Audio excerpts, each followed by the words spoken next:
Have you seen me dice bag? The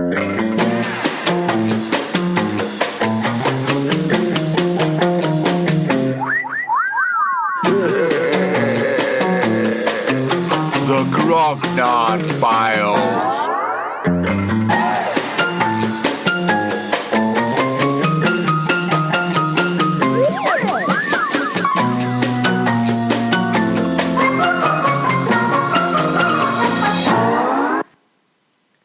Hello, my name is Dirk the Dice. This is the Grognard Files podcast, talking bobbins about tabletop RPGs from back in the day. I'm coming live from my den under the stairs at Dirk Towers here in Bolton, UK. My steam-powered contraption is warming up to bring you this with the finest quality sound, with a carefully modulated hiss provided by the fridge freezer that's pushed against my desk. It is cramped in here. I'm surrounded by my stuff. If I spin my chair to the left, there's a ridiculous homemade shrine to the actress Caroline Munro, who is the queen of the cult film convention circuit. I'll just give it a tap. Ah! She's in the full phase of playing herself in the 1984 horror shocker Don't Open Till Christmas. If I wheel backwards, I'll become tangled in my little backpack and beret that I wore on our trip to London like a European exchange student called Emile. To the right is the great library of tabletop RPG and my Grognard Files. This time, I'll just reach across and grab, yes, games conventions or game cons. It's a bit of a slimmer volume than some of the others, so I'll be able to cover it all in this next 80 to 90 minutes or so. I've managed to tortuously squeeze this topic into the usual sections. Section 1 is Open Box, where Judge Blythy and I will go back in time and remember some of our convention experiences back in the day. Section 2, The White Dwarf. I'll look back at some of the coverage of conventions during the heyday of the magazine. Section 3, GAMESMASTER'S Screen. Judge Blythy and I will randomly select highlights of our trip to Dragonmeet in December 2015. Section 4, Ed's Bargain Shed. We'll join our resident Armchair Adventurer Collector-in-Chief and look at his haul from Dragonmeet. While we were there, we set him a 20 quid challenge to find something old and interesting. Find out what he found. And finally, in Section 5, it's the post bag, which will feature some of the listener contributions. I do hope that you will forgive our indulgence in presenting such a solipsistic theme for this podcast. What we did when we went to Dragonmeet 2015 and you didn't. But by the end of it, I do hope that I'll have convinced you that it is a legitimate topic for a podcast, rather than us merely disappearing up our own fundament. Tabletop RPG gaming is a social hobby, and it does need people to play together. And conventions are a means of getting like-minded people in one place at the same time, to connect with each other, and more importantly perhaps, for the preservation of the hobby, to bring games designers, distributors and retailers together with their customers. RPG games conventions are as old as the hobby itself. Arguably, they were a critical element of its inception, as Gary Gygax co-founded the International Federation of Wargaming, IFW, a gaming group that had regular conventions, notably informal gatherings at Gygax's home in Lake Geneva, Wisconsin. Eventually, these meetings developed into Gen Con, with attendees in the hundreds. over time, these wargame meetings developed into a means of supporting and developing the burgeoning Dungeons & Dragons RPG, and it was bankrolled by TSR. Gen Con remains the biggest brand. That small gathering in Lake Geneva now meets in Indianapolis. At the last count, 61,000 gamers attended. In the heyday of RPGs in the UK, the early 80s, had 3 national games conventions of note. There were smaller ones tucked away on windswept concrete polytechnic whatever. But the big ones were Games Fair, Games Day, and Dragonmeet. Games Fair was created by TSR UK, which followed the American model of conventions, where delegates needed to pre-register. It was held at Reading University and others, with limited numbers and high-profile special guests. Usually Gary Gygax, who would Dungeon Master the final of the Advanced Dungeons & Dragons tournament. Games Day and Dragonmeet were one-day conventions with a more freewheeling approach. They were supported by Games Workshop, and many of the activities were based around launching or showcasing their new releases and licensed material. Games Day was sometimes a 2-day event in the autumn, and by far the best attended. It had a wide range of remit as a general celebration of indoor games, RPGs, board games, and home computer games, and classical games such as Monopoly. There were historical simulation games with some emphasis on miniatures and painting models. Dragonmeet was always more fantasy and science fiction orientated, and apart from some computer games, it was dedicated to RPGs. It was a one-day event, usually held in summer, with lots of emphasis on demo games and tournaments. Ian Livingstone, in his 1982 book, Dicing with Dragons, An Introduction to Role-Playing Games, warns newcomers that the attendees of Dragonmeet were predominantly established players who regard RPG playing as their hobby. Casual visitors beware, you may be eaten by a dragon.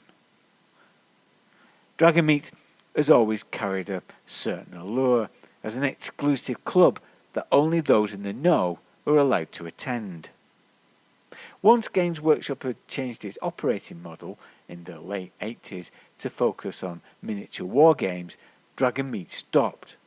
But it was revived in 1999 after a number of London-based RPG industry figures decided that they needed a London-based games convention that specialised in RPGs. Angus Ambronson bought it outright in the mid-2000s and then merged it with Cubicle 7 until it was sold to the current organiser, Chris Birch at Mordifius, in 2014.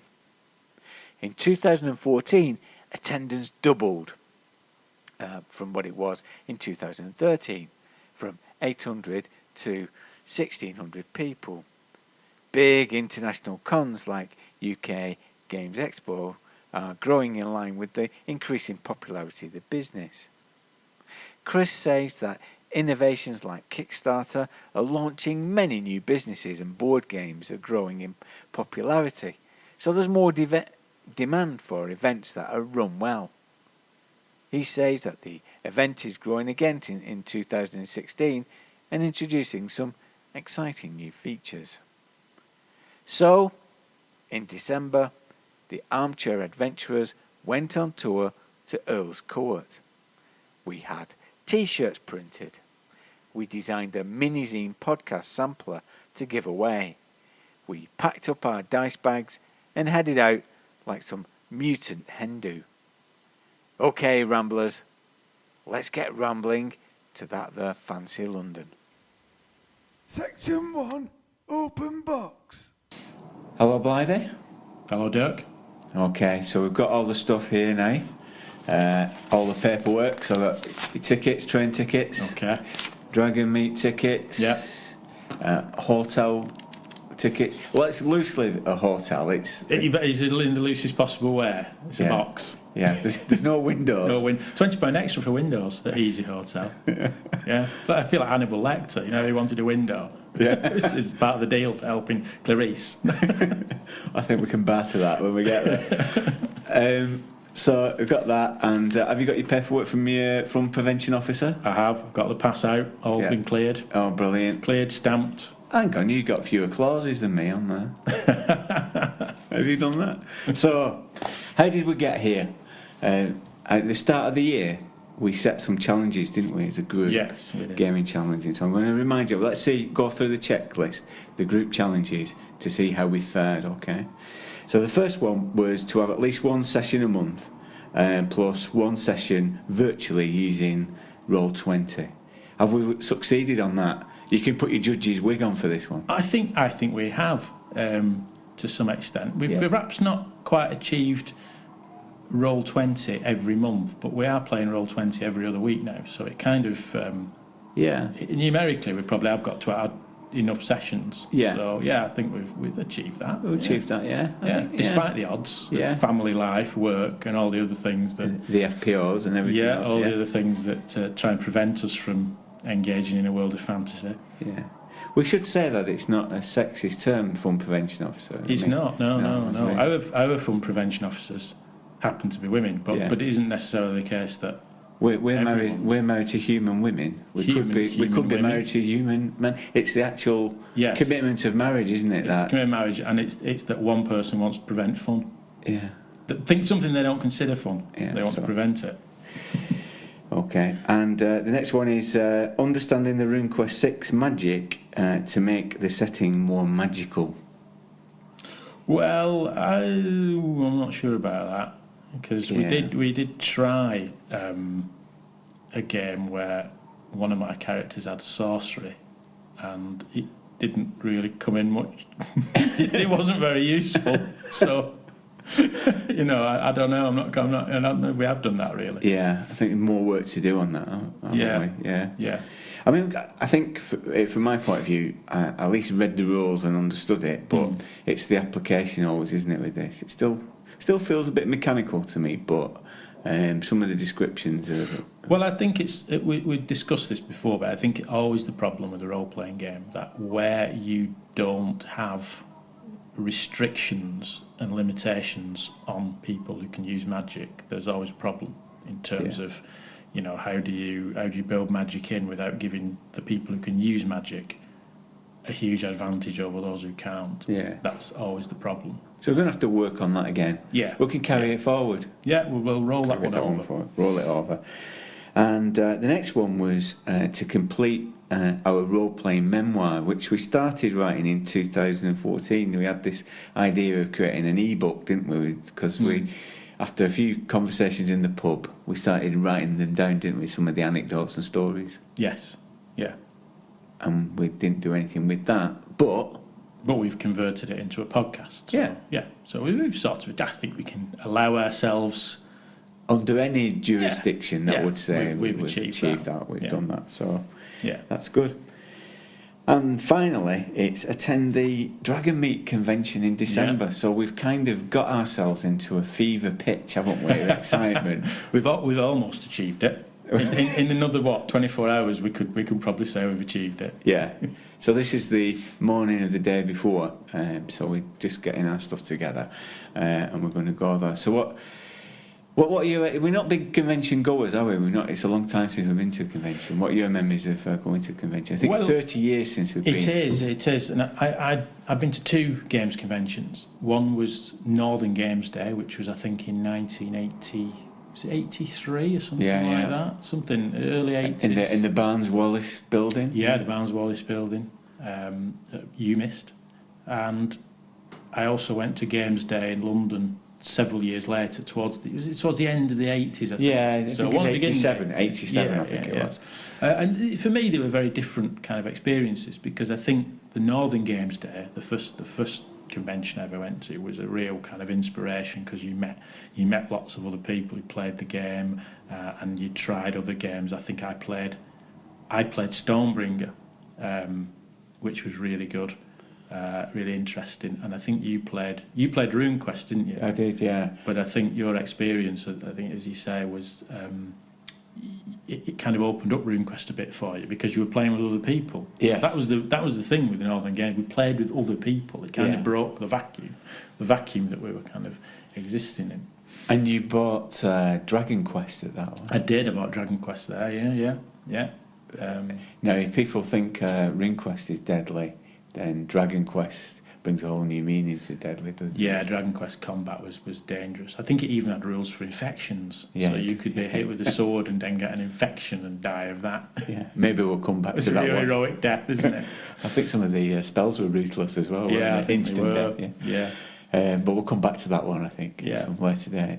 And I think the second and last convention, the Games Day in London, which was several years later, I remember that being a slightly disappointing experience, because it was at the point where Warhammer had kind of, and I don't mean Warhammer role-playing, I mean Warhammer, the tabletop game, had kind of become Games Workshop's thing. Yeah. And it was a bit of a difficult experience for us, I think, because we felt at that point that the hobby was changing. I mean, it wasn't really, because role-playing was still carrying on, and it does to this day, but I think we were a bit, I don't know, disappointed in it, because we felt that the hobby was changing and Games Workshop was kind of abandoning role-playing a little bit in favour of tabletop wargaming and miniatures. Yeah. And we've since played Warhammer, haven't we? Yeah. A few years ago we did play Warhammer and quite enjoyed it. So I'm not particularly sniffy about it now, but I think then we were a bit. I think it was the children playing in the coach on the way back. It was. How dare they enjoy themselves? Yes. How dare they not take it seriously? They were playing Warhammer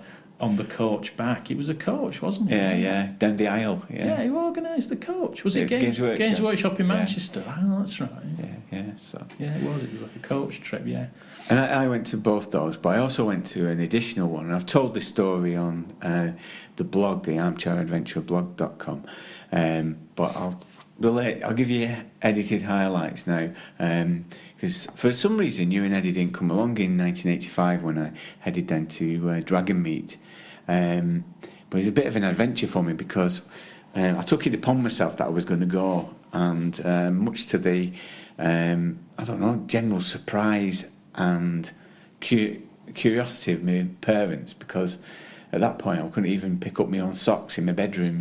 It was that. I think they were surprised at the acuity that I'd managed to muster up to do that, and I organised the coach and the tickets and everything. But to keep the cost down, I thought I'd travel overnight on one of these National Express coaches overnight, going from Bolton to Manchester, stopping at every single airport between here and Calcutta. But it seemed to take a very round trip. But I had a plan. I thought, well, if I stay awake the night before I travel, so that was like it was on a Saturday. So I stayed awake through Thursday with the idea that once I got on the coach, I'd be so tired that I would just go to sleep. Okay. Yes. That sounds like a typical teenage plan. Yeah. That isn't going to work. Yeah. And my dad dropped me off. My mum and dad dropped me off at midnight at Bolton, and my mum, she was filling my head with all kind of scare stories. She introduced me to the idea of rent boys and that kind of thing, and as long as it's just the idea of them. The idea, not that I need any, but no. But this idea that anybody south of Watford was some kind of sexual predator. It turns out she was quite prescient, But yeah, she was like filling my head with this kind of stuff, and I got on this coach, and there was loads of space. I had this seat, and I sat down and everything. But of course, that was only taking me from Bolton to Manchester, and when I got into Manchester, it was packed, and I had to sit next to this overweight gentleman who just kind of couldn't speak but grumbled and groaned. Okay. So I was was right. Yeah. So I put my Walkman on. It wasn't a real Walkman. It was one from Dixon's, a Sassio thing, and I put it on. And I was listening to ching, ching, ching, ching, ching. But through this, I could hear him scraping his legs. His inner thigh. He was scraping it all the way down. Is this the kind of thing you want to share on a role-playing based podcast? But anyway, so that was like a nightmare. So I arrived in at Victoria Station about 4 o'clock, and it didn't actually start till 10. And I was already feeling a bit woozy. And by the time I'd got into the hall, it was the agricultural hall, I think, near Westminster. I got into the hall and I just felt like delirious. I just felt really strange. And the thing is, I'd kind of planned this thing, but I hadn't planned what I was going to do when I got there. The whole thing was about getting there. And there was just all this stuff going on that I didn't feel part of. Partly because of the state I was in. Sleep deprivation. Sleep deprivation. From part of the world. But partly because I just didn't feel up to it seemed to be, not for me. That sense that it wasn't for me. I mean, luckily, I'd arranged to meet some people who I was playing postal games with. So we met up and we did actually get a game. We actually played The Horse of the Invisible because it'd come out in White Dwarf that month, so we found a corner and we were playing that. But whilst we were playing it, I was like drifting in and out of consciousness. But that was like in the middle of the afternoon. I had to wait till midnight to get the coach back. And it closed its doors at 6 o'clock. So the whole thing was a nightmare, not very enjoyable. So there's a sense at the moment that this bit before we actually go is the best bit. Because it could be. Yeah. I think that's the odd thing about conventions. I mean, your experience there perhaps sums it up. Despite the issue of sleep deprivation, something we're trying to avoid this time. Yeah. But by staying in a hotel, albeit a box without a window, I think that's the problem, isn't it? You go to conventions and you get a game maybe, or you go to a seminar and there's things happening, but if there's nothing happening, there's often that sense of wandering around a little bit. I know the Northern Games Day experience for me, although I enjoyed it and it was a great inspiration, certainly the Stormbringer game was in the morning, and I think your RuneQuest game went into the afternoon, and I was a bit of a loose end, so I spent some of the afternoon wandering around. I think Treasure Trap, is it, with the live role players? They give some demonstration of how to hit someone with a foam sword, that kind of thing. So I think that they're an odd experience because they can be really good and you can get involved in something and have a great experience, but there's also that sense of I'm not involved in anything and I'm just drifting round. Yeah, and I feel quite anxious that we've not been able to pre-book a game, and it's kind of in my head.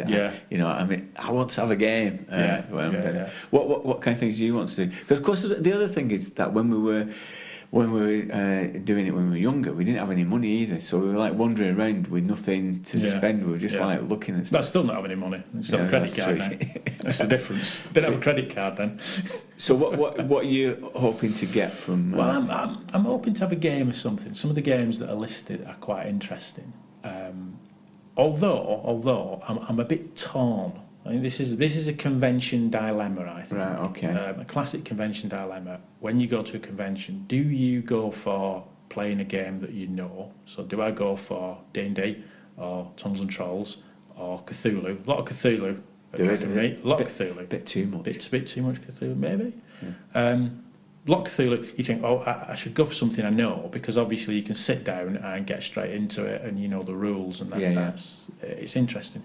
But on the other hand, you feel that maybe it's an opportunity to play something that you've not played before. So, the Cypher system, I know there's some of that there, there's some Pathfinder, there's some of the 13th Age stuff, where you think, well, there's GURPS as well, isn't there? Yeah. The GURPS game. And you think, maybe I should try that, because I've never played some of these games before, but at the same time you think, well, is that going to be a mistake? Yeah. Am I going to sit there feeling bewildered for 4 hours, surrounded by people who know exactly what they're doing? Yeah. So it's an odd thing. I think I'm tempted. I'll probably chicken out and go for something familiar. if I can. I mean, again, Yeah. like you worry that you're not going to get a game, so Yeah. I'm going to elbow my way to the front. Yeah, it'd be like Black Friday, won't it? Where you kick the door in and charge to a desk and try and book a game. Yeah, I've got my eye on the Traveller game that's there because that's another one that looks quite good. Yeah. Well, we'll see how successful we are. In terms of buying stuff, what are you looking to buy? Anything? Well, I'm trying to set myself a limit because I think you can go a bit crazy at conventions. I mean, it's always good when you go into a game shop in Manchester, but have the thought of there being 10, 15 effectively 10 or 15 game shops in one room. Yeah. It's a dangerous combination, isn't it? It is. There with a bit of plastic and a load of game shops. Well, I'm tempted because, of course, there's some celebrity guests there, aren't there? There's Ken Height and Robin D. Laws, and I'm tempted to get something from them, and because I'm drawn towards the Dracula dossier. I keep picking it up, and putting it back because it scares me a bit, because there seems a lot of stuff and no dice to fall back on. So Could be that step too far for grognards. Yeah, I thought, no. No dice. We'll find out. Oh. What we're doing now is creating jeopardy. Aren't we?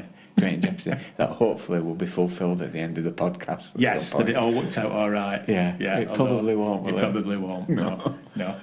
Okay. We better get rambling. Yeah. Okay. Section 2, the White Dwarf. Gaming conventions, like rock festivals, are best enjoyed vicariously. In 2015, while Gen Con was in full flow in Indianapolis, I was keeping up to date with the action from the comfort of my armchair in Bolton. On Twitter, Periscope and Google+, every announcement was covered, commented on and dissected with pithy insight. It was possible to follow gamers as they engaged in play, or dressed up as Link from Zelda and bitched at each other in the bar. It was the same when we were younger. Conventions were something that other people did, in a world miles away from our own. But back then, we didn't have social media to live these experiences in the moment. Instead, we had White Dwarf.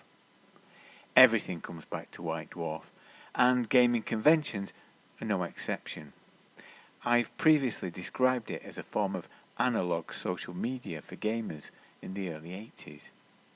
White Dwarf was the platform by which we could vicariously experience London-based conventions. If you think I'm overstating the centrality of White Dwarf in the early 80s, then listen to this from Scott Dorwood, from the Good Friends of Jackson Elias podcast. He's written a generous and supportive piece about the Grognard files on the website blasphemoustomes.com. He puts it really well. If your exposure to White Dwarf began after it mutated into a dedicated Warhammer sales organ, it may seem odd that it once provided the connective tissue of the British tabletop gaming scene. It brought us news, reviews, scenarios, classified ads and comic strips, keeping us up to date with the major RPGs of the time. This still served Games Workshop as they published licensed versions of a number of these games for the British market and sold them in their shops. Still, in those pre-internet days, it was how most of us learnt about new and exciting RPGs. I like that term, a connective tissue, a typically visceral description by Scott. Reports from Games Day and Dragonmeet were often given a dedicated page in White Dwarf, often with a mock handwritten font as if they were the entries in the diary of Ian Livingstone himself. @Daily Dwarf normally provides the words for this section, but he hasn't this time. Instead, he's provided the pictures. So if you go to his Twitter timeline, back in early December, he posted some of the very evocative monochrome photographs from these reports. They usually featured a combination of the following: crowd scenes, celebrity designers, and gaming personalities. In the crowd scenes, it was men clustering around nondescript tables, and the captions would declare that the backs of the heads were actually playing Avanti High Lightning with Andy Slack, or a tournament game of battle cards with Ian Livingstone, or drooling over a Commodore PET computer that was being used to track the progress of a game on a green screen. The photographs of celebrity designers, well, there are informal group shots of Greg Stafford and Sandy Peterson on the KSEM stand. Or in 1981, Mark Miller was on hand to talk Traveller in seminars for basic and advanced players. And in other issues, Gary Gygax was peering over a Dungeon Master screen at Games Fair. As for gaming personalities, well, these were my favourite images back in the day. Because these weren't the established figures, these were the punk freelancers and fanzine editors. I loved Dragonlord's fanzine, and I bought a clutch at them at Dragonmeet 85. It had an irreverent take on the world of gaming, and the reason I liked it? Well, because at Games Fair 1982, the editor of Dragonlords, Ian Marsh, was photographed with a bag on his head. I was strangely drawn to him. Reading them now, it seems clear that the purpose of these reports was to consolidate the products that were being launched in the issue, but it didn't feel like that at the time, as it was done in a slightly coy, embarrassed manner. In issue 27, you can feel Livingstone blushing at the launch of his Battle Cards game at Games Day. At the time, these reports were the promise. A promise that there was a life out there and that there was something happening somewhere. Section 3, GAMESMASTER'S screen. We got there. We actually did it. We actually got to Dragonmeet. Despite family crisis that we had to deal with, but thanks to a cast iron FPO waiver contract devised by Judge Blythy, we managed to do it. And recording this a few days later, some of the filleted, edited highlights of what we got up to. So I've got Blythy here. Hello, Blythy. Dirk. So we did it. We actually did it. I can't believe it. After many years of trying, we finally got to Dragonmeet. Yeah. So, and we actually survived the hotel as well. That was the hotel, yeah. That was difficult. Yeah, it was. They're not kidding. It's pushing the limits of acceptability, I think. Easy Hotel. It was a bit like being on the Titanic in steerage after it had sunk. Yeah. Well, it was a strange thing, wasn't it? Because it was actually in the attic space of the hotel, and this like windowless room. I felt like Anne Frank in the Stacker Box, and it didn't help that Eddie would be explaining all the ways we could die and suffocate in the event of a fire. Yeah, yeah, he's very health and safety conscious, wasn't he? Yeah. But that was quite scary. Yeah, yeah. I'll give them the due, Easy Hotel. I'll give them the due, just in case there's any legal action. Yeah. They do describe it exactly as it is, but I don't think you quite realise the full horror of a little box room without a window, so you actually have to spend the night in one. Okay. So, overall impressions of Dragonmeet, what did you think? Well, I was a little surprised, I think. I think because if you read the media and you go on Twitter and you go on Facebook and you go on all these things, there's a distinct idea that role-playing games, tabletop role-playing games, are much more popular than they were back in the 80s. And that may be true. But when it comes to the hardcore role players, the kind of people who would go to Dragonmeet, the kind of people who would travel to Dragonmeet like us, it's the same number of people and the same type of people as it was in the 80s. And I found that quite surprising. You watch, people watch programs like Big Bang Theory, don't they? They play D&D, and everyone's played D&D now, haven't they? Allegedly, because it's sort of cool. There's a cool thing about role playing. So you imagine when you go to Dragonmeet, I think, it's going to be full of different types of people than the 80s, but it wasn't actually. No. It was full of the same type of people. There's nothing wrong with that, but it just surprised me. The demographic was the same. Yeah. I think you're right in saying that social media does distort it, doesn't it? And my expectation was that it was going to be bigger than it was. Not, as you say, not that there's a problem with that. And I didn't do enough rigour to do an ethnographic PhD, but I could say by general observation, it was white, middle-aged men predominantly in the crowd. Our hobby is still a niche hobby, isn't it? Yeah, that's what I got from it. I did think it's, despite the feeling you get that it's more popular, and it may be more popular in a sense, but as you say, when it comes to people who go to games conventions and are prepared to spend all day there, it's the same same demographic. Interesting, I thought. You read articles that say Comic Con is 50% women. I think I read that, the Comic Con in America, the big one, it was 50% women. Whether I don't know if that's true, but that was what was reported. So you kind of think, although Comic Con isn't a role-playing convention, you kind of assume there are overlaps there. Yeah. But as you say, it was predominantly, there were women there, but it's generally men. I mean, men must have outnumbered women, 10 to 1? Yeah. If 20 to 1, yeah. I would have thought. There was, and that surprised me, just genuinely surprised me, because the feeling that I've got, not going to games conventions regularly and being sort of on the edge of things, looking in through social media, I got the feeling it would be very different, but it wasn't. That surprised me. Yeah. Okay, let's get into the specifics. Now, it would be ridiculous, wouldn't it? It'd be ridiculous to sort this out like we normally do by having a table and a screen in front of us. Yes, that would be ridiculous. So instead, I'm going to use these top trump cards. Okay? Oh, right. We're going to do it the modern way by using cards to yes. determine who picks what of the highlights. Okay. Yeah.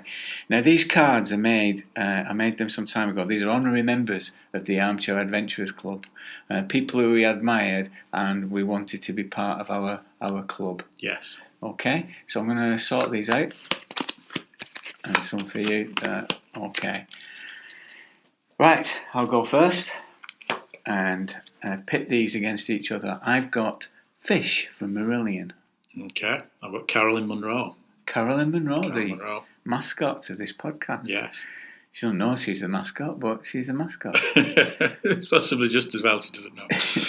So, Fish from Marillion, I'm going to go Walk of Fame rating 5. Okay. Walk of Fame rating for Carolyn Munro is a 6. 6? 6. So that means Caroline wins. She does. And you go first. Well, I suppose what I'd talk about first is the game that I played at Dragonmeet. You got a game in? I got a game in, yeah. I mean, we were very... it was like a military operation, wasn't it? And myself and Eddie went for Call of Cthulhu Dreamlands, which intrigued me because we've never played a Dreamlands game. We've not got Dreamlands. We've played lots of Cthulhu, but not Dreamlands.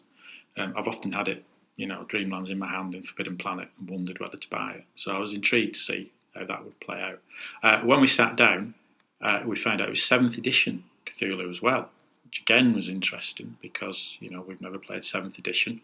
So there's 2 interesting aspects there. It was run by a guy called Ben. I think his name is Ben Naylor from Roleplay Haven, which is...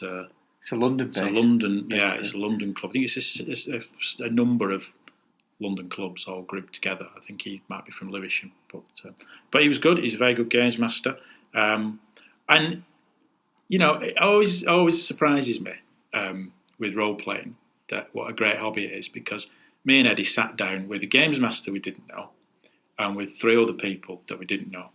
I don't know the other 3 people's names. I was introduced, but I can't remember.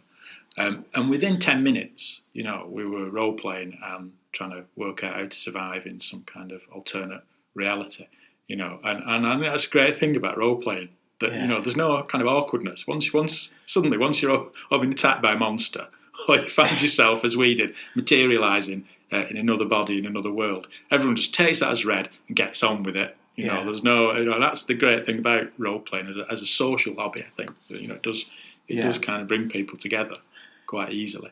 And just about the rules, because I know that when we did episode 2 on Call of Cthulhu, Mike Mason commented on some of the critique that we made of the the rules that we played with.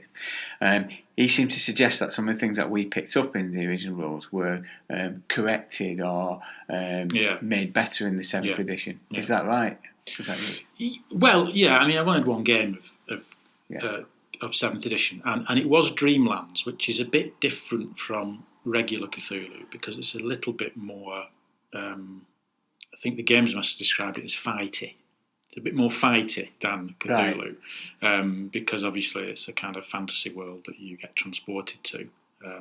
So there's a bit more, my character had a battle axe and hit a few things with a battle axe, which again is not quite the normal thing in Cthulhu. But having said that, I think it was interesting. I think the new rules, it's not hugely different. You can still pick it up pretty easily. If you've played Cthulhu. But the new rules kind of give the game a little bit more depth, I think, in terms of the mechanics. I think one of the tricky things with Cthulhu, which I think we've touched on in the previous podcast, is that whilst it's great that it's basic role-playing and the rule system doesn't come into it much, it's more about the atmosphere, more about the story, more about the mythos than it is about the rules. So you don't want it to be too crunchy. But sometimes it is a little bit too basic. So, good example, you player characters go into some study or library of some evil cultists and they want to do a spot hidden item, they want to search the place, and everyone fails the roll. Mm-hmm. It's always a bit awkward because the games master thinks, well, they need to find something in here, but they've all failed the roll. 7th edition gives you a few more options in terms of making rolls again, using luck, and that kind of thing. And it does give you a little bit more to it. The combat system is a little bit more in depth as well, so combat's a little bit more, it's not realistic, not more realistic, but there's a bit more to it. There's more layers to the game, which I think actually was a good thing. It surprised me because I wasn't convinced that 7th edition would be a good idea. Yeah. I just thought leave it alone. Well, I think previous editions have merely added to some of the background material, haven't they? They've just given more Lovecraftian elements. So it's not really been a driver to change. But it does sound intriguing, like this idea of a push mechanic and doing those kind of things. Those kind of things. And I can see, although in the Dreamlands game they're not quite as significant, I can see how those would be far more significant in a sort of investigatory style game. Yeah. So it was good. It made me think, I'm going to end up buying this and giving the role-playing industry even more of my hard-earned cash. Okay, let's go on to the next one. Okay. So me. I've got Jack Vance here, the great Jack Vance, and I've got Woody Allen. I've got Jack Vance, but there isn't a literary skill category, so I'm going to have to go for. I think I'll go for the random number in a D4 category, and the number is 2. Woody's got 3. So I win.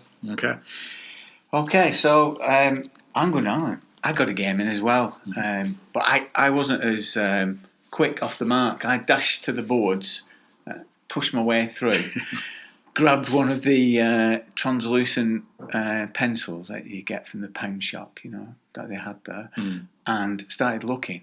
But, as I said earlier in the podcast, I really wanted to play Traveller, but that had gone quickly. Yeah, they all went quickly. Yeah. It was a bit of a panic, actually. So a bit of advice if you go to a games convention, get yourself booked, get in the queue at the front and book yourself in. Because I panicked so much I put my name down for D&D and I would never have premeditated that. So. And I was a bit sceptical about it at first, and it didn't start off well. Because the Games Master insisted that we had to introduce our characters in the character voices I don't do that. Because everybody adopts the tone of a pantomime principal boy, don't they? At that stage, Yes, so. Yeah. But once my toes had uncurled, I kind of got into it. And it was a scenario called Carry the Lantern High, and it was about rescuing a village that was under attack from wyverns, and there's an old octagonal castle that was floating that we had to go and get to and destroy this wizard's power and drive the wyverns away. Yeah. And what was clever and amusing about it was that the characters were all based around 60s psychedelic people. So there's 8 of us actually. 8 of us around the table, so it was a big party. And I played Faithful, Marianne Faithful. The cleric, and you played a cleric. Yeah, I played a cleric. Yeah. Bad luck. Worst character class. Controversy for the listeners, but in my opinion, the most boring character class. Well, the thing is, I mean, there were others out. There was Serge Gainsborough, the Serge the gnome, Lord Mick, the wizard, who I obviously gravitated towards, and there was David Bowie and the laughing gnome. Yeah, and so that kind of added a little bit of entertainment to it. But I do think that the party we had was very cautious. They were very tactical in avoiding confrontation, whereas I wanted to fight. Yeah, indeed, have a fight. But you wanted to heal people afterwards. I know. And make yourself useful, because let's face it, that's all clerics are good for. Let's have a fight. I did try and do something reckless, and because I always do, don't I? Yeah, At some point do. in it, You do. Your characters have a high body count, recklessness in the past. Well, the way I see it is that I spend all day at work, avoiding conflict and behaving in a passive aggressive manner. If you can't swing a sword at someone in role playing, when can you swing? So I can't swing a sword, but I tried to do an athletic leap across a place and then fell. But I thought, I've got hit points, I can absorb this. However, I didn't take into account that it's changed quite a bit, hasn't it? From when we played, and ended up cracking my ribs. And what I found interesting with the game, it was games mastered by Roger Sorolla, and Roger has actually adapted, and he's got if you look on his website, 52 pages, he's taken elements of D&D 3rd edition, 3.5 edition, and kind of distilled into its core elements to make it really down to its simple things, quick and plain. I think the actual management of the game was really good. Yeah, and that's what struck me about it, really. That thing that D&D 5th edition's there, but D&D, I think, more than other role playing games, can coexist with different rules. Yeah, because of the hybrid nature in which it kind of grew. So people adding their rules here and there. I do think that's what's different about D&D. It's people are less pure about the rules. Yeah, you can kind of adapt things from different editions, and yeah. I thought the thing you did like about it is that it was very accessorized as well. So you had like this thing called a noteboard which folded out and you could write on miniatures, and he had an 8-sided dice with directions on, so you could roll it and go southeast, north. 8-sided dice with directions. Well, there you go. Yeah, Traveller players, all the dice are available. Even 8-sided dice with directions on.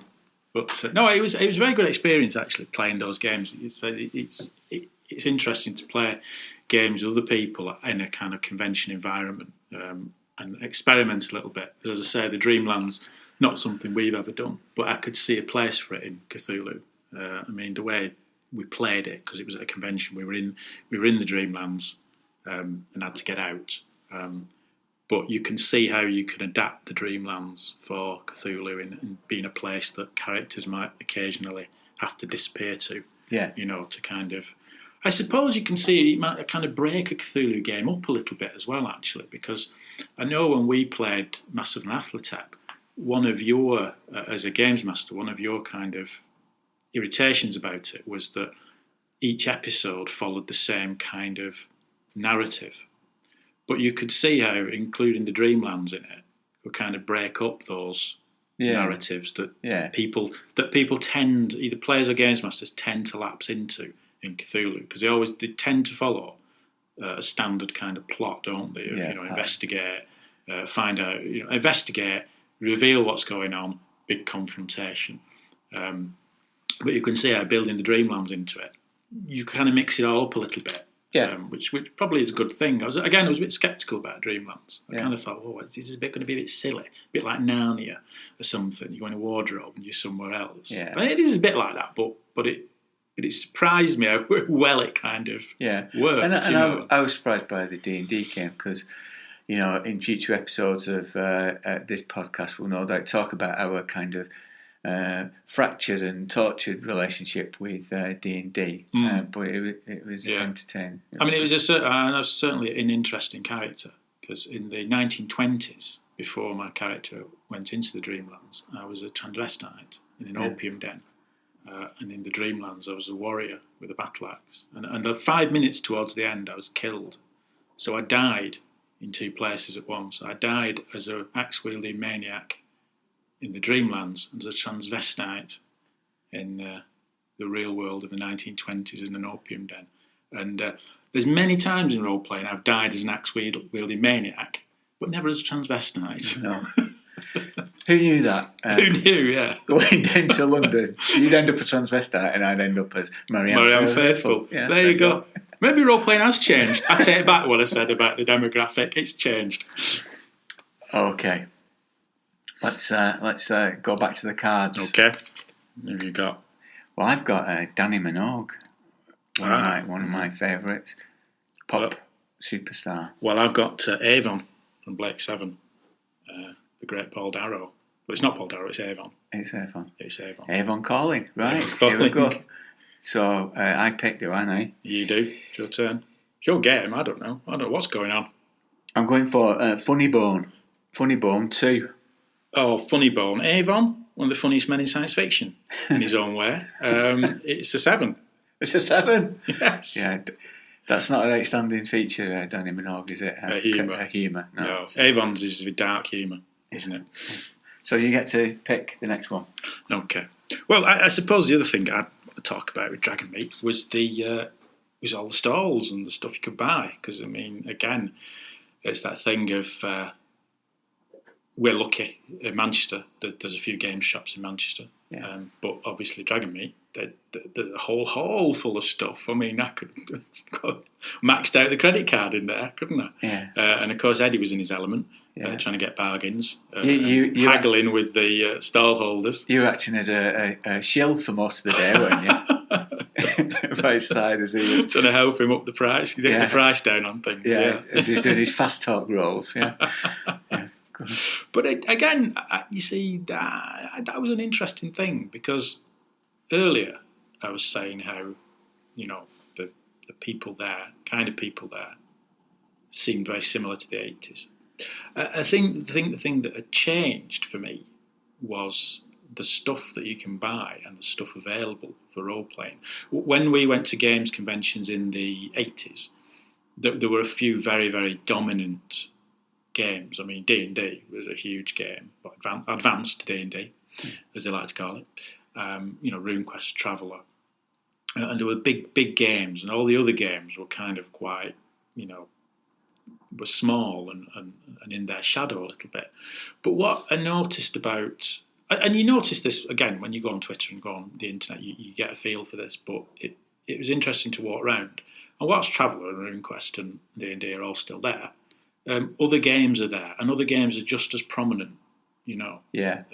Almost as if the means of production are now more accessible, and therefore there's more games. So it's probably easier now to produce books and games than perhaps in the 80s. I don't think it's that. I don't think it's that. I think it's the market's changed a bit. It's changed a lot. Because obviously there was a lot of old stuff there. Yeah. And what struck you about the old stuff is the amount of supplementary material that was available. So, when you look at the big games, they've got lots and lots of stuff to support it. I think what's happened is, to my mind, and looking at that trade hall, is that it's gone wider rather than deeper. So there's more actual games. So games companies seem to be producing new sets of rules. Yeah. Rather than supporting with new stuff the existing games. So I think that's what struck me about it, that there was a lot of games there. Yes, that's true. Yeah, there were. There's a lot of games. You wandered around certain stalls and you looked, and you saw it brought into focus that they were actually selling lots of individual games rather than one game and lots of supplements. Whereas I think, as I say, in the 80s, it was, you'd find someone selling lots of D&D stuff or lots of Traveller stuff, and lots of supplements. But this, it was the actual, it was new games that they were selling. And I think the thing that gets me about that, I mean, we've got limited time, haven't we, to play the games we've already got. So it's a big decision, I think, to get a new game to add. Yeah. Because when you're going to fit it in and learn on it. And this is a discussion we've had several times, isn't it? And I have a kind of particular view on this, that it's always good fun to try a new role-playing game. It's always good fun to read a new set of rules as a rules lawyer. So, recently you acquired Aftermath, didn't you? Have a look at Aftermath. That was interesting. Very complicated game, and you wonder about the playability of it. But in terms of the actual hobby, in terms of sitting down and playing a game with your friends, you only really need a small number of games. What I'm trying to say is we've been playing RuneQuest for over 30 years. Yeah. Haven't we? On and off. I've not, and we forget RuneQuest 6, let's talk about just RuneQuest 2, the second edition RuneQuest, classic RuneQuest. Playing that for over 30 years. I've not been a member of all the cults. Yeah. I've been a Stormbull Rune Lord, I've been in Orlanth, I think I've been in Humact. I've not been in all the cults. I don't think I've fought all the monsters. So there's that question of depth, isn't there? That a role-playing game offers you endless depth, doesn't it? Yeah. And I sometimes think if you buy lots and lots and lots of games, whilst you can play them, you're never going to get that kind of depth out of it that's really good. Like us, we know all about Glantha, we know all about RuneQuest, and we've still not really exhausted it. It's a good role-playing game is sort of inexhaustible. But because of that, buying lots and lots of role-playing games is sort of self-defeating in a way for me, because I like to play something over a number of years and get a kind of depth out of it. Yeah, and that immersion kind of thing. And I that's why I say I think when you look at it, it's gone wider. There's so many titles now. That said, what did you get? I bought a Guide to the Ninth World for Numenera. Having said it, so we don't buy new games. I've bought a new game. I bought Numenera. But again, I bought that because although the Numenera core rules has quite a lot in, it seemed like a useful thing to do. And I've since had a read of it, and it's very good. Again, it's very good quality. Lots and lots of ideas in it, so I was quite pleased. I also bought some dice. Yeah. I went a bit funny over the dice. There's loads of dice. There was two stalls, just thousands of coloured dice, and I must have spent an hour just looking. I think I'm going to buy myself some dice. I don't need them, but I'm going to buy some dice because I'm here. And there's all these pretty dice everywhere. Yeah. And I spent a good hour, 3/4 of an hour, just looking at dice, trying to pick which one should I get. Should I go for these? Are a bit boring, but you can read the numbers very clear, or should I go for these that are kind of made out of something weird? You can't read the damn numbers because it's some crystal stuff. Or should I go for these? Well, these are really nice but really expensive. And I was just bewildered by the dice. I don't need them. I've got loads of dice, but I was like a dice addict. I bought a set of dice. I don't need them. And I bought a little D4 that was like a little wedge rather than a pyramid, which I was quite excited about. This says a lot about me, doesn't it? Well, by 5:45, I hadn't bought anything because I've not gone down anything. And then the announcement came over the tannoy that they were closing the trade hall in 10 minutes. So I was like Grey Mouser in a blackout. I just went for it then. I got some Traveller stuff. But I suppose the main purchase I got was Night's Black Agents, because before I went, I've been looking at the Dracula dossier. I got Night's Black Agent. I got it signed by Ken Hyde. He was there, and he put some of my blood on. He signed it with that on the front, so I treasure that forever. I did try and talk to him, but as you know, I'm a bit what Jerry Seinfeld would say is a low talker, and that combined with my accent, I think he just was lost. He kind of looked at me blankly.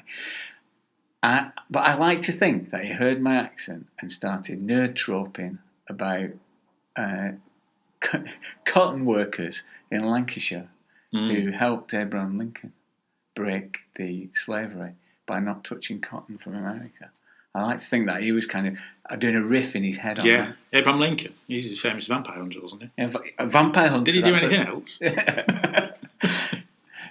Well, that might explain it. You know, in his rules, it might be some kind of conspiramid where the actual workers in Lancashire was some kind of vampire. The mill owners could have been some kind of vampires operating them. Yeah. Could have been. It could be that, or he could have just thought you were a Stark from Game of Thrones with your accent. Yeah, maybe that's what it was. Thought you were going to kill him. Yeah. But if it was that, at least when William Blake said about the dark satanic mills, he was onto something. He was onto something. Yeah. Maybe he was a vampire hunter too. Yeah, I'd like to think so. And just to clarify something, it does use a dice. It does use dice. It does use a dice. What kind of dice?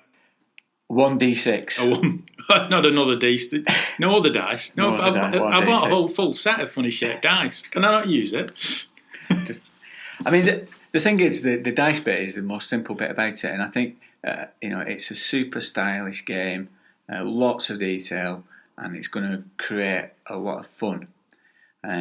But I think there's less to it than meets the eye. There's loads and loads of rich stuff in there. Yeah. And I was a bit daunted by it, but when you read it, you realise that it is fairly straightforward. Well, that's interesting you should say that, because, again, Numenera, which we're going to play soon, is a bit like that. In the rules and the mechanics are very, very simple. And what it rests on, really, is the setting and the ideas behind it. As if that's, that's the kind of new way of doing things. People are not too fussed about crunchy mechanics. What they're interested in is an interesting setting and interesting things going on. Yeah. And I think the gumshoe thing, when you hear it talked about in theory, it sounds very,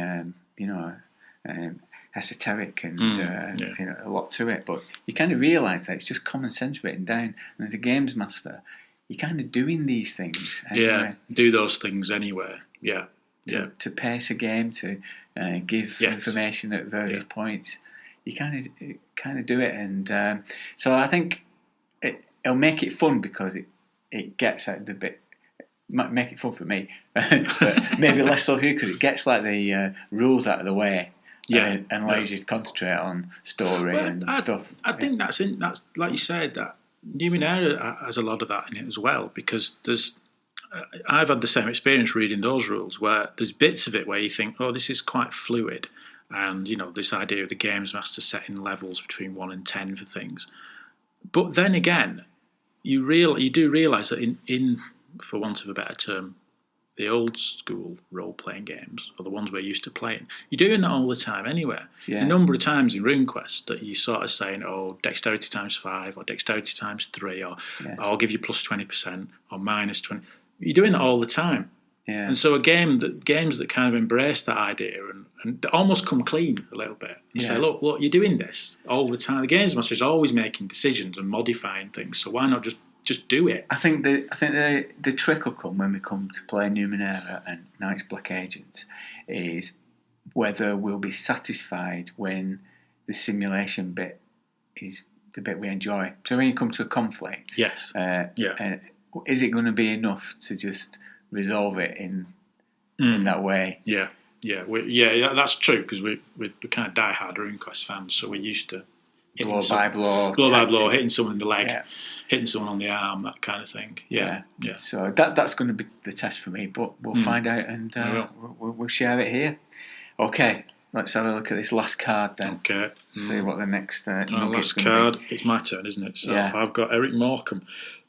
Eric Morecambe, the British comic recruit from round our way, and I've got David Chase, the creator of The Sopranos, the greatest TV serial ever written. Well, Eric Morecambe. I could go for Funny Bone, couldn't I? Yeah. But I'm not going to. In the interest of this podcast, I'm going to go for You're showing your grognardiness. I'm going to go for Walk of Fame rating. Walk of Fame And rating. that's a 5. A 5. Now David Chase is a 7. Internationally known, isn't he? There is. Oh,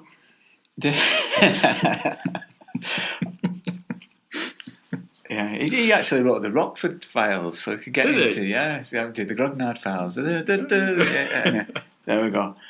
Anyway, so it's my turn, and I'm going to reveal a bit of a fumble from my point of view. Oh, right, okay. One of my anxieties going into the convention was that I'd be wandering around the place with nothing to do.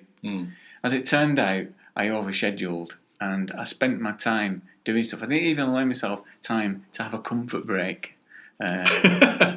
Okay. So whilst I was in the Ken and Robin talk quickly about stuff, I was desperate to go to the toilet through most of that. So I'm going to have to listen to the podcast. I wonder why you had that look on your face. I was desperate. So I'm going to have to listen to the podcast to find out what actually happened. And I also went to the good friends of Jackson Elias and the Smart Party's debate on Is There Too Much Cthulhu? And that's available on a podcast. Is there too much? I think they concluded that there isn't, but I think we were a split party, weren't they? Because I believed that there probably is a bit too much. But Yeah. I've been swayed a little bit by saying, actually, there may be too much Cthulhu, but not enough Lovecraft.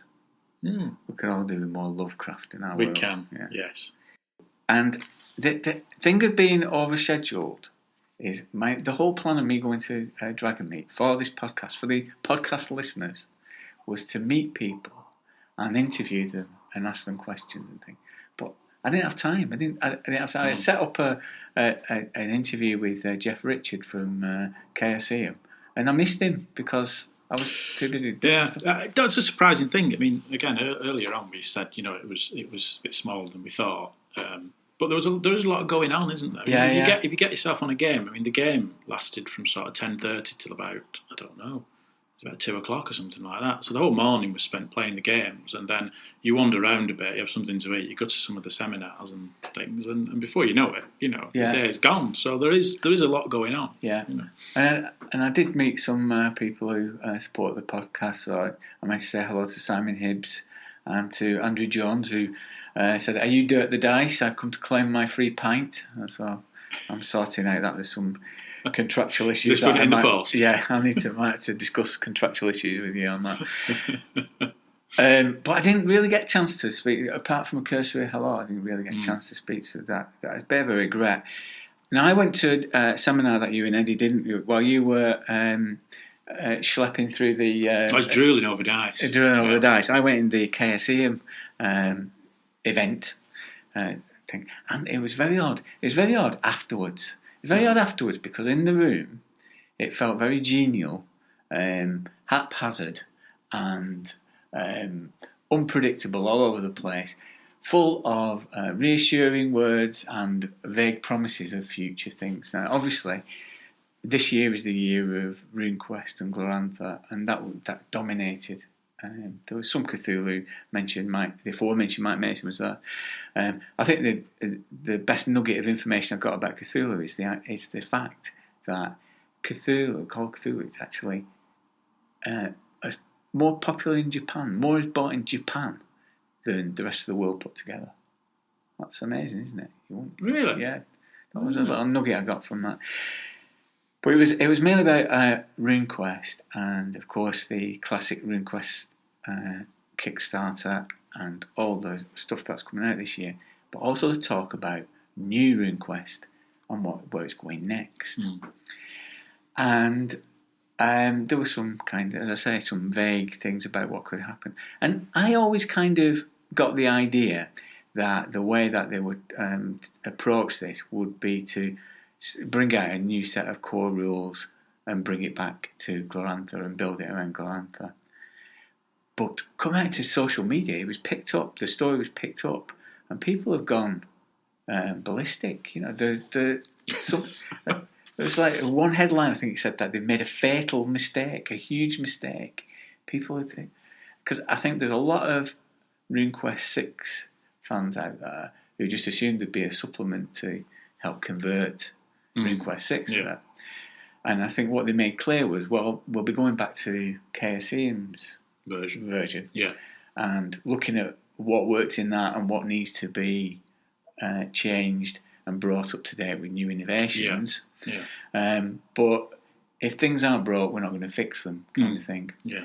I think the line he used was, it's not going to be RuneQuest 6 with the serial numbers filed off. It's going to be a new set. Yeah, of a rules. new thing. Yeah. And that sounded very promising, but very vague. But, you know, people have made a lot of assumptions in social media. It's that distortion effect, that distortion halo that happens in social media. I mean, I suppose it's difficult for them, isn't it? In terms of what would you do if you're in their position? You know, you've got these versions of RuneQuest lying around.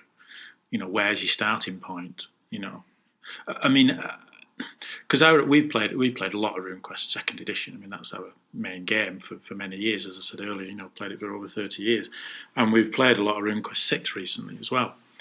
And the thing with RuneQuest 6 is, I think it's a very, very good game, but it's hard to see how you could develop RuneQuest 6 more than it's already developed, if that makes sense. Yeah. I mean, you look at RuneQuest 2nd edition, and there are bits and pieces of that you think you could improve on, you could clarify on.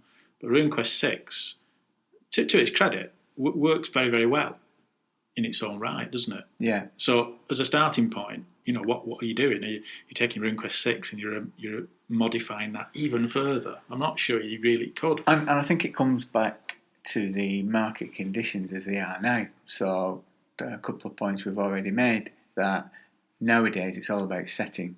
So clearly what's more important is Glorantha as a setting and developing that as a KSEM's asset, if you like, if you want to use that rather sordid term.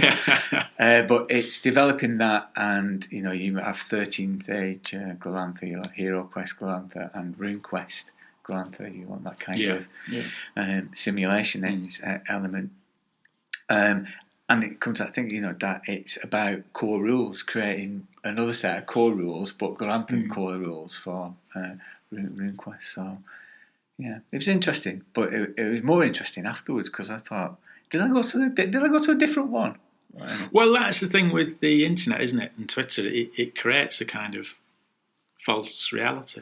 Yeah. You know, which we started this podcast off on, the idea that we went to Dragonmeet thinking it would be different types of people, because the internet gives that impression. And I'm sure those people are playing role-playing and they're out there, they exist. But that thing of hardcore, it's the same kind of people, you know. So I'm sorry I missed Jeff, and I've apologised to him. But if the questions I was going to ask him, he actually put into their podcast, which is Tales of Mystic Adventure, and you can download that, because I was going to ask him about his early experiences of playing RuneQuest, and that's covered in that. So overall, we had fun. Are we going to do the same again in 2016? Well, we'll be lucky, I think, if we get away with it next year. It'd be nice to. It's a pity it's so far away, isn't it? I mean, maybe we should look for a nearer games convention. Something local, closer to home. Something closer to home and experience that. UK Games Expo is in Birmingham. Yeah. Because I think one of the problems with it, we sound like real sort of bumpkins now. No, the problem with it being in that there London is that London's only 2 hours away on a train. It's not that far away, is it? Really? No. You know. Yeah, I wouldn't say we were parochial, but we spent most of the time in a pub in Earl's Court called the Bolton. Yeah, we grabbed each other. This will be all right, innit? Yeah, we'll be all right. This will be fine.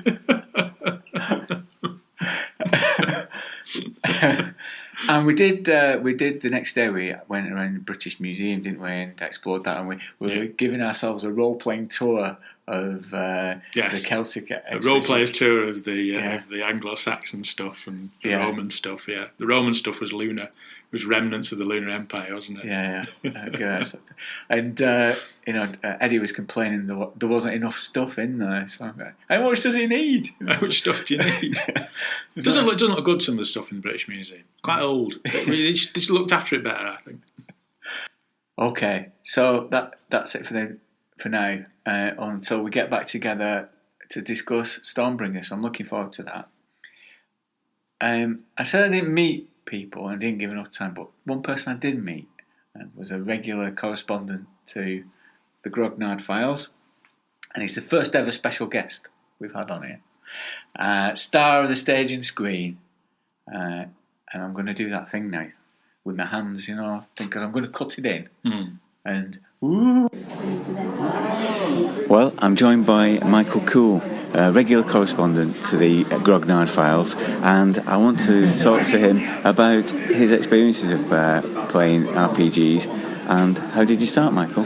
Well, I started about 40 years ago. 40 years ago, January the 1st, 1976, I had been to a New Year's Eve party run by the fellow who had been the president of the science fiction group at university. I'd just graduated, I was 21. And I stayed over at his place, and the next morning he said, I will get out my dungeon and we will have a game. And this was a new thing I'd never heard of before. But I went down into his dungeon. His name was Dave Langford, and he's a science fiction writer and a great gossip columnist of the science fiction world. Yeah, White Dwarf as well. White Dwarf, a famous reviewer in White Dwarf. And anyway, he ran this thing, and the only main thing I can remember about it is that there was a sort of ring road of ice around the first level of the dungeon, and there was a ghostly icebreaker riding through this ring road of ice, breaking it up over itself and causing all the players to scatter into side corridors and hide. And those who weren't alert enough found themselves frozen underneath the ice. It was wonderful stuff. So when I went and I thought this was a wonderful idea, I must do it myself, I thought. So I eventually went down to London to Dark They Were and Golden Eye, which was a big science fiction bookshop in the centre of London in those days. It's gone, long gone now. And I bought myself a copy of these 3 little booklets and a thing called Greyhawk, which you had to have apparently. And I tried that. And my first effort was a plateau. Basically, I think I stole the idea from Larry Niven. A big space of land with nothing beyond it. The water just falls off the edge, and there's clouds below. I think I took it from Mount Look at That, which is in one of Larry Niven's books. Yeah. And I put a small English village transported through time in it, and a dungeon nearby. And I started sending people down the dungeon. I don't think I ever built more than the first level of that dungeon, but I had fun. Yeah.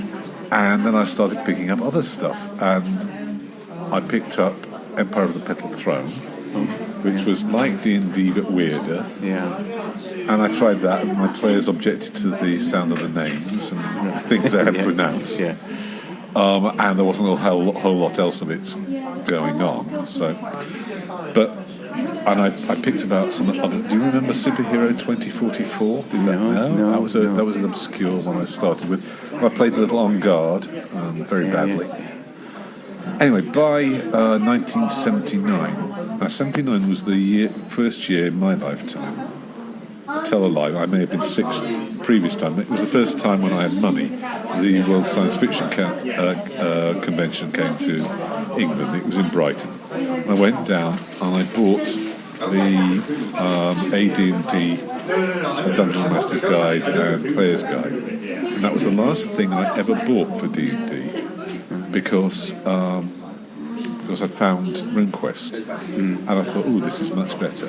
This actually makes sense. there's no reason why you choose to be a healer or a fighter or whatever you are. In my games, hang on, this is in one of my early RuneQuest games. I said I was doing the intro and I said, and the thief over there can. And the player said, here, I'm not a thief, I'm an honest townsman. And forever afterwards, in my games, honest townsman is a euphemism for thief. Right? Anyway, I discovered RuneQuest and I started playing it. And again, there wasn't a lot. There wasn't the support. There wasn't the general background. We were discovering things about Arthur Kent. Greg Stafford was discovering things about Arthur as he went. Because there's very little in the original rule books about Arthur. Well, there's those two lovely maps, and there's the rules about the cults, and there's something about the background of the world. But we were flailing a fair amount of the time. But then you've got things like Apple Lane and Snake Pipe Hollow and things like that, and you sort of explored around, and you had Parvis. Now, I can't remember how I came to Parvis in the first place. What was there? Not a whole lot. No. But I started setting games in and around Parvis, and those worked because you had Parvis itself and Parvis outside the walls, and it sort of built up. And for about, I can't remember, 4 or 5 years, maybe longer. My memory says something like 7, but my memory is unreliable, even for recent events. But I played in my local club with more or less the same people every Wednesday night, playing the same games, same continuous campaign. Over and over. People didn't get very high. We had very few rune lords, and a few priests, but we kept playing at that sort of same low, grungy level. But we kept on going. But at that point, by that time that was over, I was very burned out. I'd done a lot of. Every week I've got to turn up. I'm the one who's doing the game, and I've got to have something ready. There are occasional breaks when we do something else, but that was it. So after that, I sort of took a break and went off and did other games. RuneQuest came back for me with RuneQuest 3, which I afforded despite the horrendous price. It was 30 quid. It was, Have you seen how many things in there start at 30 quid? Ah, dear. That was a gesture towards the trading hall, dear listeners. But I restarted that, and I liked most of it.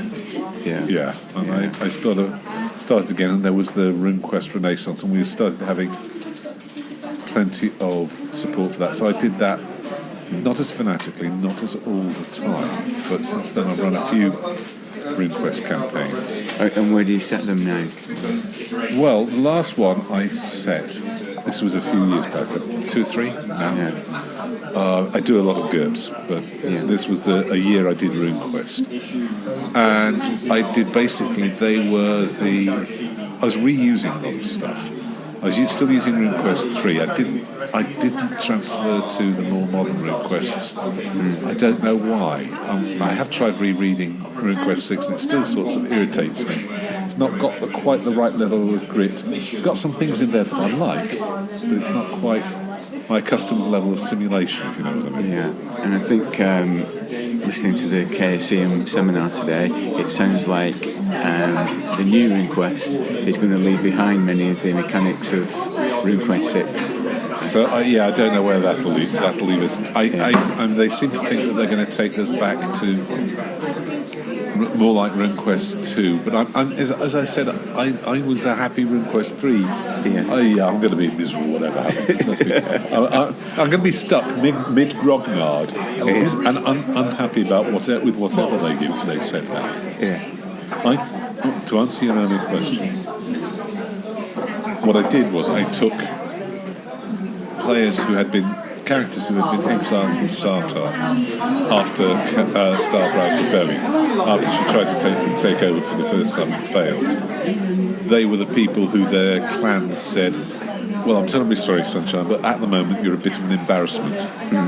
Here, have a horse and some money and the armour you stand up in, and go away. And so basically I had a campaign in which they wandered over to Parvis, and then when Parvis got too hot for them, they wandered down to the Holy Country and did things down there. At times it got a bit Hero Questy, it got a bit mythical. I wish I liked Hero Quest better than I do. Yeah. But I'm going to try and run it again sometime soon. Yeah.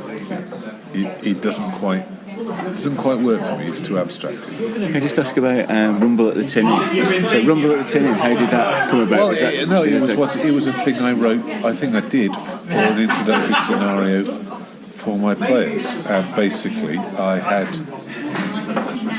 did a big hex map version of the Tinning map out of Apple Lane, and I wrote up a set of characters and gave them things to do, things to achieve during that evening session. It was basically an introduction, and when I'd done it, it was still lying around when somebody pointed out to me that they will pay you if you, not very much, but they will pay you if you send stuff to White Dwarf, and so I sent it. And they liked it. They did a fresh map and counters and everything. It's got a few terrible mistakes, like basically, I discovered too many times that there's nothing to stop the werewolf just jumping out of the window and running away. So I should have put the werewolf in a different part of the building, and I should have given him more difficulties. I should have given him something else that he had to go back into the inn to get, and hoping that the clock wasn't ticking. Nowadays, I'd probably give it an actual clock. I'd take out my phone and say, right, you've got 20 minutes from now. Now it's somebody else's turn. Now what do you want? That'd be fun. That'll work. That was actually the first issue of White Dwarf that I got, and that idea, first time I'd seen setting individual objectives for a scene, so we used that a lot. So it influenced our games a lot early. Well, it worked. You've got to give them motivations. One of the things that we do learn from having done it for so long is you've got to give them motivations not only for each individual scene, but for the campaign, for being there. Which is one of the things that Ken Height's good at doing, including in his gumshoe games. This is not only the reason. This is the reason you're hanging together, and this is the reason you individually want to be in this campaign. Your parents were killed by vampires. You're here for the thrills, all that sort of stuff. Gives them definition. Well, that was great. Thank you very much. And I know that you've also got in your hinterland you're an actor. I have been. My acting career is not at the moment thoroughly busy. So one of your most famous projects I looked on Internet Movie Database was actually Volgon Guard in Resistance is useless. Yeah. I'd love it if you could say resistance tables are useless. I'm not entirely convinced of the validity of your hypothesis. I also did Nightmare, which was a game-related sort of a thing, and that was fun too. Yeah. Well, thank you very much. Okay, I'm glad I gave you some airtime. Section 4, Ed's Bargain Shed. Okay, I'm just heading through the undergrowth and down to the bottom of the garden here at Dirk Towers. There's stuff everywhere here. I've got collected bits and pieces. I've managed to get to the door. Okay, let's see if he's in. Come in. Hello there, Ed. Hello there, Dirk. And you've been out of the shed, on location, so That's to speak. Right. Yes, I've been down to the old smart London. And while you were there, we know that you were on the hunt for bargains. So you're going to talk through what your haul was and what you managed to recover. Well, I went in there and there was two stalls that I was more interested in. There was the Bring and Buy stall, which was right in the entrance. And then further inside, amongst all the new gaming supplement stores, there was another second-hand gaming supplement store, which I think it was called House of Tradies. I must give him a mention because they were fantastic, the range of stock they had. So I was straight in there, having a look through the stuff. Yeah. And you got a bit of a KSM haul there. What did you get? Yeah, I got, being a Cthulhu nut myself, I got 5 items in total. 3 of them were for Call of Cthulhu, 1 for Stormbringer and 1 for Han. Now, the Call of Cthulhu stuff, the first one I picked up was Terror from the Stars, which is in excellent condition, and it was marked up at £15, and I managed to knock him down to £10, so I was really chuffed with that, so I was onto a roll. And this, I thought was going to be part of the challenge, because I couldn't find anything for a long while after that. But I kept it to one side. I thought I'm going to have to give this up to Dirk actually later because it's such a good deal. Yeah, because we should say that I did set you a challenge because I didn't pay for a window when we went there. So my window money, my £20 window money, I handed over to you to invest in something old and interesting. So that's right. So that was a candidate, was it? That was a candidate early on, yeah. But it turned out not to be. But more about that later. Okay. And what's that? The other 2 Cthulhu items was a return to Dunwich, which I think again I knocked a fiver off a lot of these. It was £15 and I knocked that down to 10. It's the first edition Call of Cthulhu Return to Dunwich. Is it campaign or collection? No, it's just it's just the town Dunwich, and it gives you, it's a sandbox. That's the word, isn't it? Yeah. Where they tell you all about the town, the people there. And I normally don't go for these things. I like proper campaigns that are written, but I have the other 3, the Arkham, Kingsport and Innsmouth. And because it was a first edition, I thought, go on, I'll get it. So that ate up some of my money. I think I regretted it later because I was wanting to get some hand stuff that I saw on the Bring and Buy store. But anyway, that's a gamble. That's a gamble you take, yeah. So that's Return to Dunwich. The other item was a Cthulhu case book, which he wouldn't budge on this. This cost me £20, but it was my way of getting the Asylum, which was one of the very first books, and it's always 2D that, and I wanted all the scenarios out of it, plus a couple of other scenarios which are in this one. The Curse of Shognathorn and the Thoth's Dagger, which is another cracking scenario. So I remember Thoth's Dagger. Yeah, that's an unusual scenario. That's been in. It started off in. Is it Different Worlds? Yeah, the Different Worlds, and I bought it and I got that. And if you see the artwork, you'll see it. You'll recognise it straight away. Yeah, it's very well drawn. It is good. I think I have a PDF of the one from Different Worlds somewhere. But it's a good. It's my way of getting the Asylum book with all these scenarios out of it anyway. Plus, it's got extra bits at the end that you can use. The 10 Commandments of Cthulhu hunting. Always handy. I might keep that to hand. Yeah. What was the other? I've done the. I'm sure there was another. You got a Stormbringer one, didn't you? That's it. We'll talk about that later. Yeah, well, we're going to talk. We're going to cover Stormbringer in the next episode, so we'll go through. Go on to that one then. We'll keep that to one side. And the other one was a scenario module for Han. Now, you used to set many of your adventures in Han back in the day. You used to use that as an alternative to Glorantha, didn't you? I did, yeah. I always liked Han. It was more like England would have been in medieval times. I felt more of an affinity to that than Bronze Age Glorantha. Yeah, it just seemed more of my cup of tea, especially with like Robin of Sherwood and stuff like that. So it always seemed to fit. And the good thing about Han stuff is they're beautifully illustrated. Really excellent stuff with cracking maps. I mean, look at that, brilliant. Maybe there's one adventure there. It's just crying out for it, isn't it? Oh, look at that, brilliant. Brilliant. So I picked. This was 100 bushels of rye. I think it's one of the very first hand scenarios. Instead of just being information stuff, it's actually a scenario they wrote. So this was £5, so I was quite pleased with that. They had other hand stuff which I wished I'd have saved me money and got, but alas, it was not to be. So anyway, That's that. So this is the big moment. So Mhm. my £20 investment, how did it get spent? Well, when we first walked in, me and Judge Blythy wandered over to the the bring and buy stall, and immediately there was a big box full of White Dwarfs for £1 each. Right. Now, I don't know whether you know, they go for about £3 or £4 on eBay, White Dwarfs. So I immediately thought, I'm going to get 20 White Dwarfs, and within the first 5 minutes I would have fulfilled the bargain. Because you could have flogged each one for £3 and tripled your money.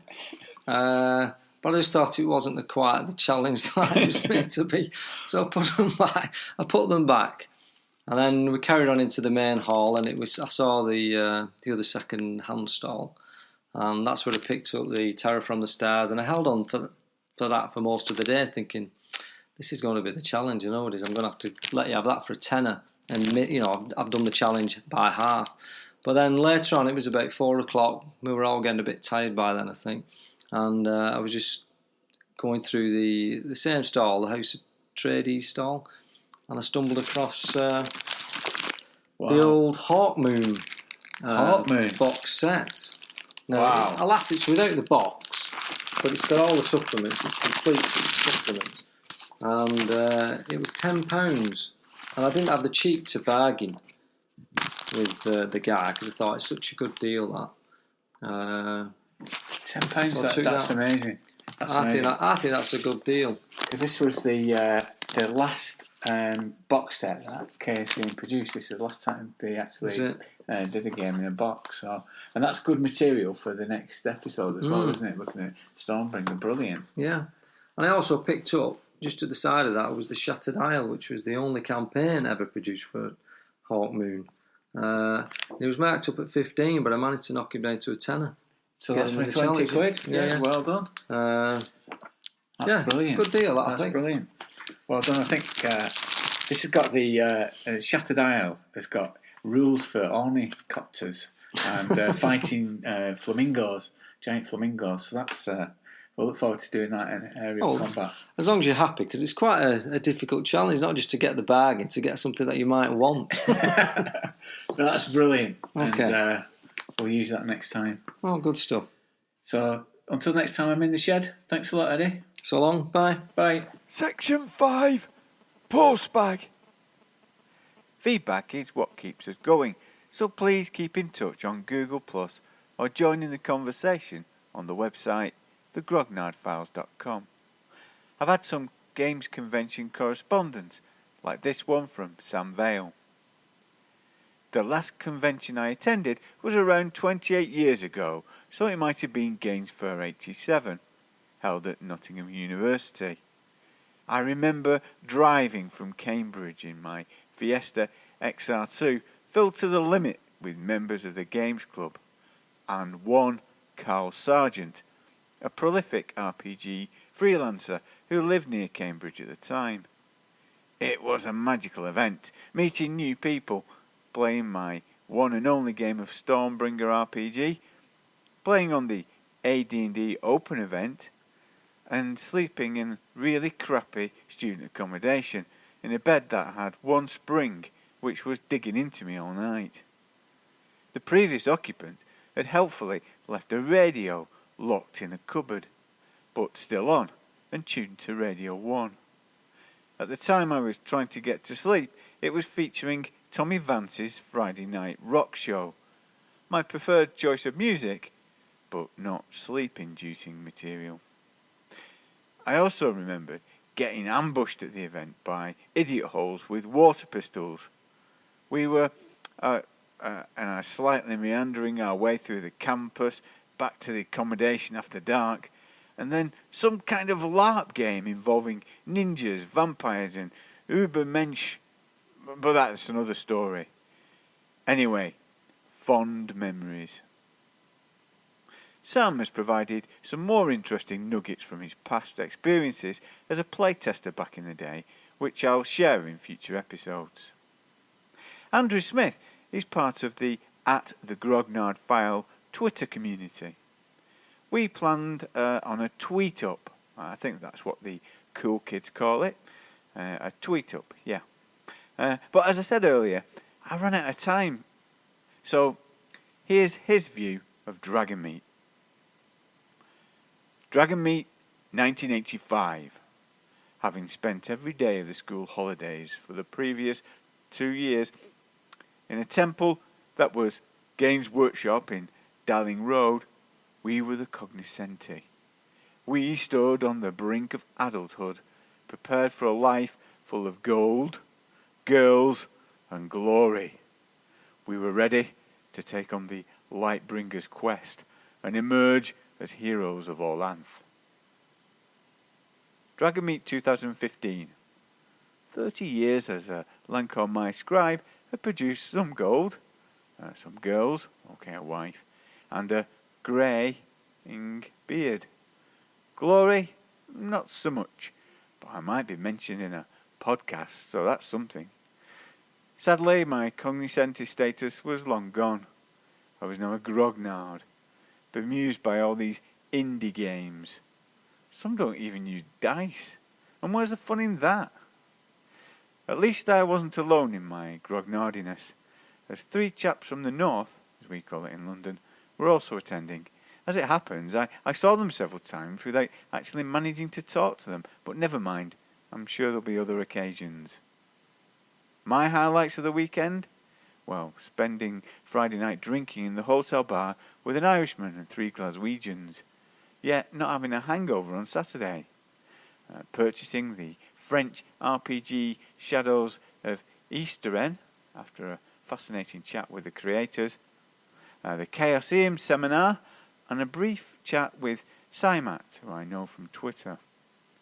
We stayed over at the venue and on Sunday attended the informal gaming in the bar event, which featured really interesting playtest of the Shadows of Easteren board game, and more drinks with the aforementioned Irishman.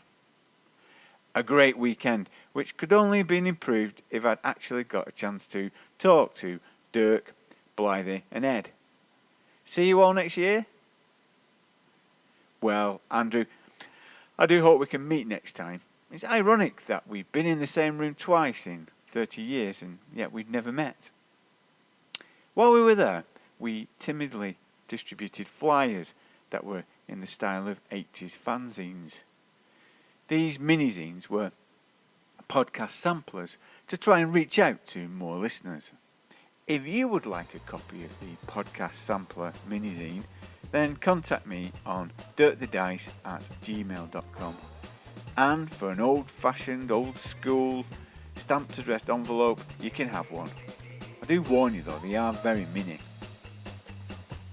I'll close the file on Dragonmeet, and thanks for bearing with us. Normal service will resume next time, when I reach for the file on Stormbringer, for a 2-parter about one of our favourite games from back in the day. Until then, I'm dirkthedice@gmail.com. Adios, amigos.